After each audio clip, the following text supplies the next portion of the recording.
Since the release of the original Conjuring film back in 2013, the universe has expanded beyond the tales of the Warrens with a spin-off trilogy for the cursed doll Annabelle, as well as The Nun and the Curse of La Llorona. The Conjuring Universe is back to scare us again with its final main film in the series, The Conjuring Last Rites, with demonologist duo Ed and Lorraine Warren investigating the true-life Smurl haunting, where Jack and Janet Smurl reported a violent demonic presence that terrorized their family in West Pittston, Pennsylvania. But how does the film fit into the Conjuring Universe timeline, and how does it rank amongst all the films in the series? In this video, I'm going to be explaining the entire timeline of the Conjuring universe and ranking the films at the end, giving you my perspective on which ones are the best. This breakdown will contain spoilers, so if you do happen to be someone who isn't up to date on any of the Conjuring movies, then I would recommend watching this video after you've caught up.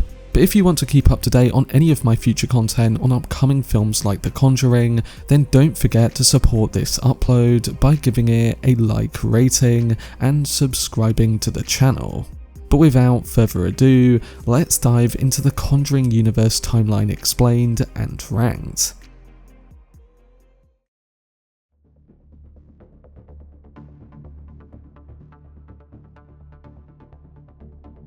Beginning with the original Nun movie, this gives us the first point in the Conjuring Universe timeline, taking place in Romania in 1952. James Wan and the film's director Corin Hardy designed the film to be an origin of evil type of story, which explores the genesis of the Conjuring's ultimate evil, Valak. When a nun commits suicide at the Abbey of St. Carter, people begin to suspect that dark powers of Valak are involved. The film even powerfully opens on a sizzle reel of Valak's damage, complete with Lorraine Warren's foreboding voiceover taken from The Conjuring 2. The nun digs into the individual who is responsible for summoning not only Valak into the world, but demons in general, depicting the birth of the first evil that initiates all of the series' supernatural trouble in the first place. There's a flashback that goes all the way back to the Dark Ages as the Duke of St. Carter's ritual to summon Valak gets shown in detail. The Nun also briefly jumps back in time to 1945 to show Father Burke's first experience with demonic possession. Whether the force that takes control of Daniel is Valak or some other evil, Valak still uses Daniel's spirit as a means to torture Burke throughout the film. After it looks like Sister Irene and company have defeated Valak, the Nun not only shows that they were unsuccessful, but the film then jumps to 1977 during the Warrens' 3 Stages of Possession lecture from The Conjuring 2. The couple's possession footage gets framed in a new light as the twisted fate of the nuns Maurice is revealed. And it also shows that the Warrens initially encounter Valak much earlier than they realise.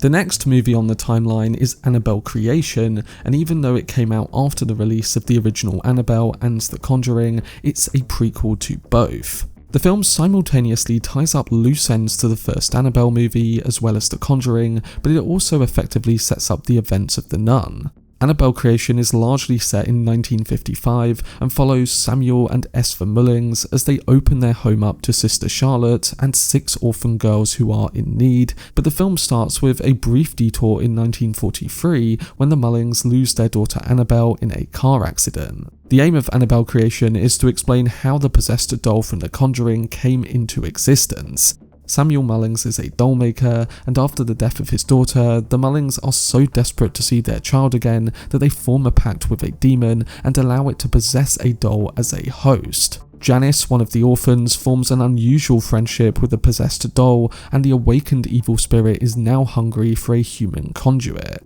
The film's ending solidifies how this is a prequel to the previous Annabelle film, since the character of Janice goes on to become possessed, changes her name to Annabelle, and gets adopted by the Higgins family. The film then jumps 12 years in the future to the Annabelle prologue that's set in 1967. The satanic cult killings that kick off that film are shown and now have a greater context, as well as the Form family who are the protagonists of the next movie. Additionally, at one point in the film, Sister Charlotte shows off a photo of herself and 3 other nuns from back when she was in Romania, and the important thing about this is that an unnamed Valak is also present in the background of the photo as a fellow nun. Furthermore, while the demon that possesses the Annabelle doll isn't Valak, Valak conceivably helps this evil spirit complete its goal of possessing Janice due to how it temporarily takes the form of a nun-like figure. And a final post-credit scene that takes place in 1952 features Valak in nun form walking through Romania's Abbey of St. Carter and looking as creepy as ever.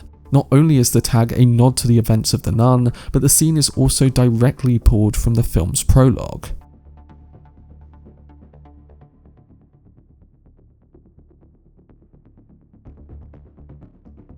This brings us on to The Nun 2, set in 1956. The second Nun film takes place 4 years after Sister Irene's first encounter with Valak. A string of gruesome, unexplained deaths of priests and nuns across Europe alerts the Vatican, which again calls on Irene to investigate. She is joined by Sister Deborah, a young novice eager to prove her faith. Their search leads them to a boarding school in France that was once a monastery, now haunted by violent supernatural occurrences.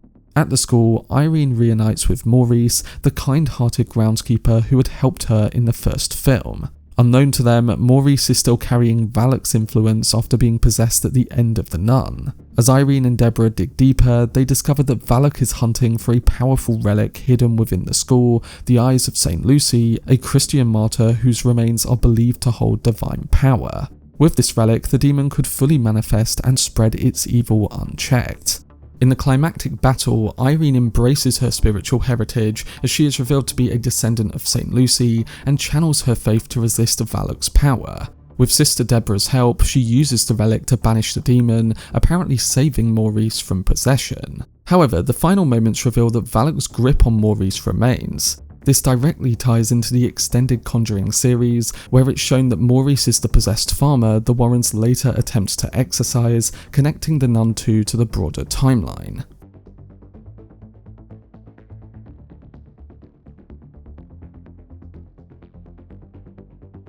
Next came the first Annabelle film, set in 1967. With The Conjuring containing a terrifying Annabelle short film, it's no surprise to see how this evil doll quickly became a fan favourite character. The Conjuring explained how the Warrens came in possession of the Annabelle doll, but Annabelle sets out to show some of the doll's carnage before she gets locked up. Annabelle is set a mere 4 years before The Conjuring, and it follows Mia and John Form, 2 new parents who unfortunately come in contact with the doll, who's eager for a human host. It's worth pointing out that Annabelle begins with the death of Annabelle Higgins, or Janice from Annabelle Creation. It's her death in the proximity of the Form's doll that sets in motion the disturbing series of events that destroy their lives. The desperate parents turn to the church and the idea of an exorcism, which is their last resort. This is ultimately what gets Annabelle in the orbit of the Warrens, and Father Perez even makes a sly reference to the Warrens as one of his solutions to the Annabelle problem, even though he can't reach them in time. Annabelle ultimately concludes with a scene that's set 6 months after the events of the film and clearly leads into the incident seen in The Conjuring's prologue. Both Rick and Debbie from The Conjuring make a brief appearance, as Debbie's mum buys the doll from an antique shop, and of course the rest is history.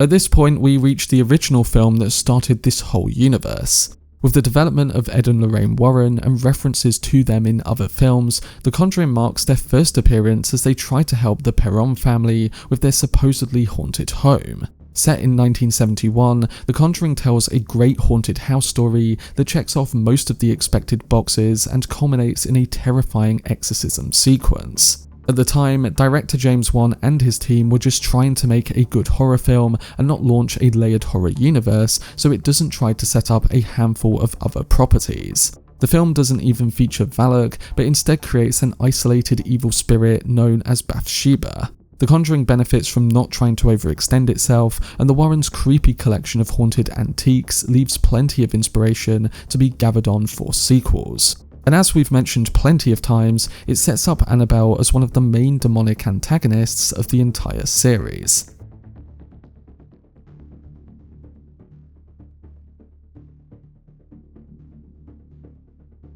Moving on to Annabelle Comes Home, this film is nicely placed between the first two Conjuring movies. Annabelle Comes Home begins in 1971, immediately after Ed and Lorraine Warren gain ownership of the haunted doll from Debbie, the nursing student who's seen in The Conjuring and teased at the end of Annabelle. The film shows the Warrens build the cage that houses Annabelle, that's also revealed to be made using the glass from a church window, along with the help of The Conjuring's Father Gordon. After this, the film jumps a year to 1972, seeing that the Warrens have gained a bit of attention for their work.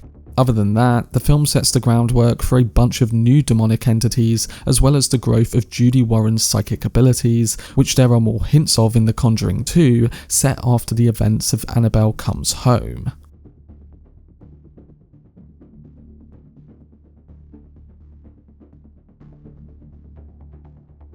Before we get to The Conjuring 2, director Michael Chaves, who is the director of the newest Conjuring film, directed The Curse of La Llorona, which turns out to have a tangential connection to the larger Conjuring universe, fleshing out some important details about the characters from these films. The most significant connection is that of Father Perez, the pastor with a wavering sense of faith, reprising his role from Annabelle. Perez uses his chilling experience with a possessed doll to properly prepare Ana Tate Garcia for the spirit that's attached herself to Anna's family. The Curse of La Llorona takes place during 1973 in Los Angeles, although there is a brief prologue set in 1673 that explores La Llorona's origins. Furthermore, if the date didn't already make it clear, Father Perez explicitly refers back to his encounter with the infamous doll in Annabelle. Not only that, but Perez basically implies that he'd also like to get the Warrens to handle the Garcia family's case, but it's only because they don't have the luxury of time that he instead suggests Rafael or Vera. The fact that this is set in 1973 also means that chronologically it would take place before The Conjuring 2 in 1977 and after the events of a lot of the other films.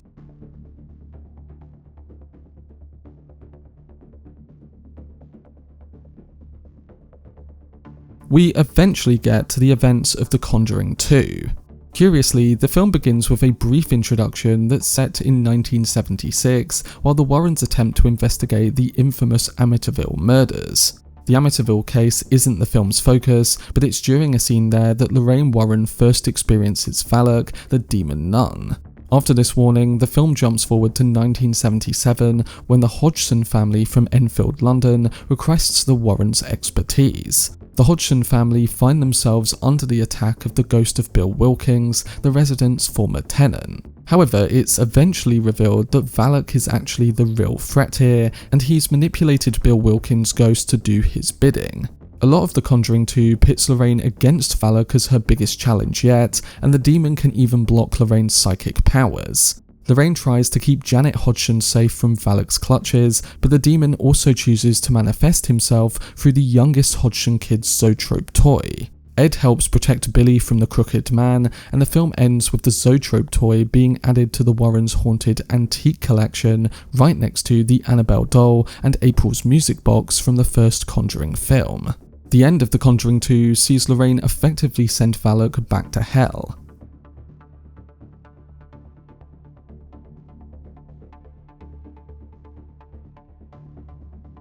The penultimate film on the timeline is the third Conjuring movie, taking place in 1981. The Conjuring The Devil Made Me Do It puts Ed and Lorraine front and centre in another real-life case taken from their files. This one is perhaps unusual since it involves an actual real-life murder, along with centering around the story of Arnie Johnson, a young man who stabbed to death his girlfriend's employer and landlord, claiming he was possessed at the time. The Warrens had been called in before the incident to help the Glatzel family, who believed 11-year-old David Glatzel was possessed after displaying increasingly strange behaviour.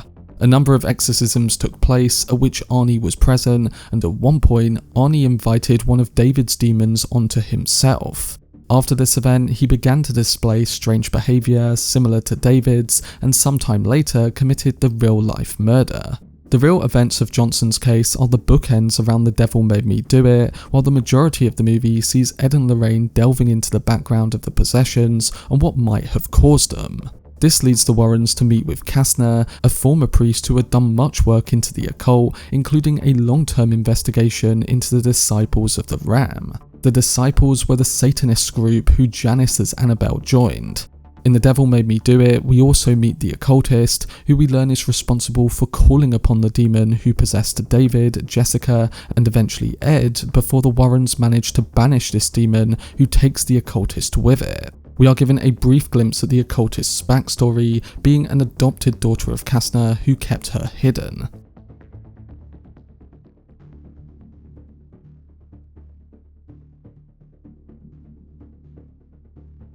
This brings us to the latest release in the Conjuring series, and the one that is nearest in the timeline. The Conjuring Last Rites is mostly set in 1986 and serves as both a chilling supernatural story and a heartfelt farewell to Ed and Lorraine Warren. The film opens with a flashback to 1964, where a cursed mirror nearly costs Lorraine her life while she gives birth to Judy. This traumatic prologue plants the seeds of a generational struggle against evil. Jumping ahead to 1986, we see the Warrens retired from their most dangerous work. We learn that Ed is weakened by a heart condition, and Lorraine focuses on protecting Judy, who quietly wrestles with her inherited psychic gifts. Their world is shaken once again when the Smurl family reports terrifying hauntings, all linked back to that same sinister mirror that haunted them many years back. Despite their desire for peace, the Warrens are drawn back into the fray, confronting shadowy figures, moving dolls, and violent supernatural attacks in the Smurl home. The film balances these horror sequences with personal moments, especially Judy's relationship with her boyfriend Tony, a man willing to embrace her and her unusual upbringing. As the haunting escalates, the Warrens learn of Father Gordon's passing, which is linked to the haunting. After Judy makes her way to the Smurl house, her parents and boyfriend come after her, and soon they're back performing prayers and rituals, leaning on faith as their greatest weapon. In the climactic confrontation of the new film, they face the demonic presence tied to the mirror, and the battle feels as much spiritual as physical. It's an ultimate test of conviction, love, and courage, and the resolution offers both relief and poignancy. Evil is pushed back once again, the Smurls find peace, and Judy and Tony's love story culminates in marriage, symbolising a future unburdened by the past. The closing scenes emphasise hope, faith, and family, with Lorraine envisioning Judy's bright life ahead. Instead of ending with relentless terror and a suggestion of more hauntings, the film concludes on a bittersweet note. It's more about legacy and love than fear, marking a fitting final chapter for the Warren saga. It's important to note that the film also ends with a post-credit scene featuring the mirror, no longer just a prop, but framed as the unifying object of the Warrens' lifelong struggle. It's suggested that Annabelle, long thought to be the most notorious of their cases, was merely another reflection of the mirror's dark influence. Within this, the idea of the Conjuring mirror is introduced, reinterpreting the very title of the series as a reference to this artifact that has lurked in the background all along.